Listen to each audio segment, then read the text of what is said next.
Assalamualaikum warahmatullahi wabarakatuh, kawan-kawanku para praktisi maritim yang saya banggakan. Kali ini saya akan berbagi perihal langkah-langkah awal, salah satunya langkah awal dalam memilih bisnis dalam bidang perkapalan dan pelayaran. Kawan-kawanku semua, dalam bisnis perkapalan dan pelayaran ini ada banyak materi yang harus saya berikan, tapi ini saya cuplik.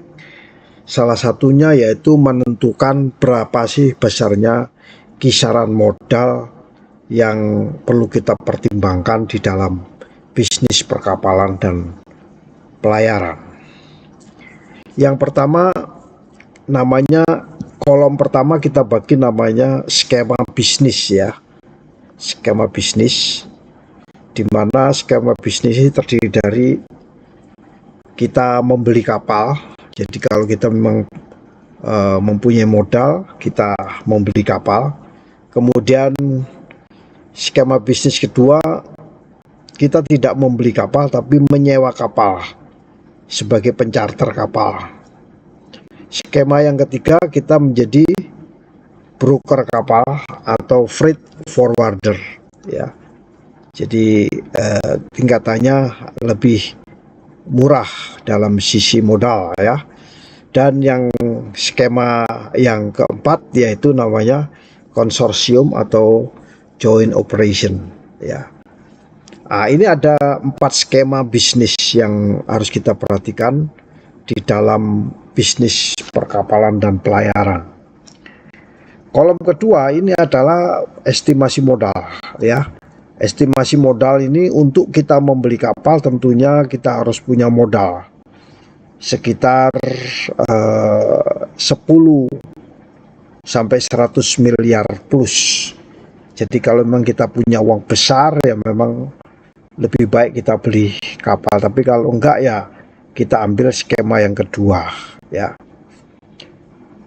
Kemudian skema yang kedua yaitu namanya sewa kapal, yaitu biasanya modalnya nggak banyak, yaitu per bulan kita cadangkan anggaran sekitar 100 juta sampai 500 juta ini per bulan sebagai pencharter kapal.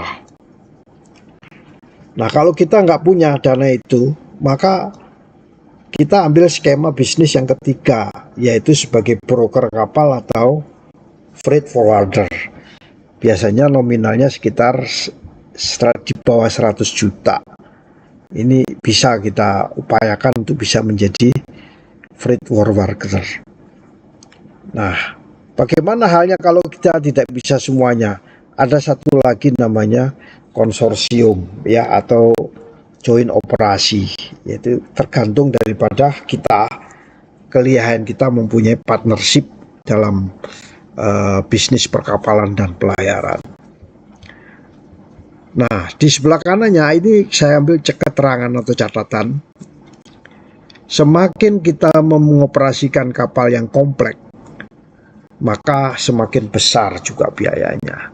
Jadi kita membeli kapal dengan ukuran yang kecil, ukuran sedang, dan ukuran besar itu berbeda dari sisi estimasi modalnya.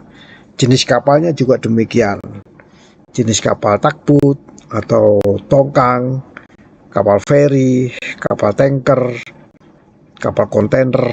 Nah, ini semua menjadi pertimbangan, nanti bisa menentukan berapa besarnya modal yang harus kita siapkan.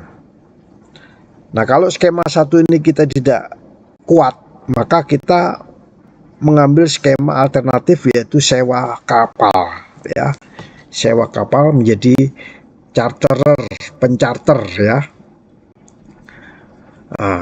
Mencharter kapal ini memang cocok bagi pemula ya. Bagi pemula kita dalam bisnis perkapalan ini cocok. Kita sambil belajar, sambil mengetahui seluk-beluk dalam dunia perkapalan dan pelayaran, kita cocok ya.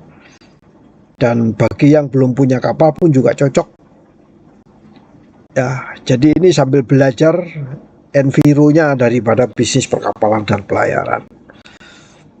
Nah, namun kalau kita nggak kuat dalam sisi pemodalan, kita bisa jump ke skema nomor 3, yaitu broker kapal.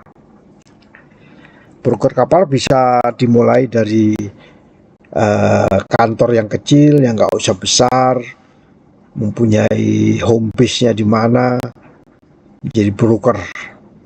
Dan tentunya kita harus punya jaringan logistik. Jaringan logistik itu apa?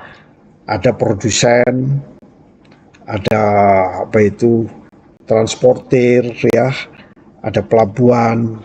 Nah, jaringan logistik ini kita harus gali dengan sebaik-baiknya sehingga kita menjadi, dan sambil kita mengumpulkan capital supaya bisa meningkat menjadi pencharter, ya, mengumpulkan lagi, meningkat menjadi membeli kapal.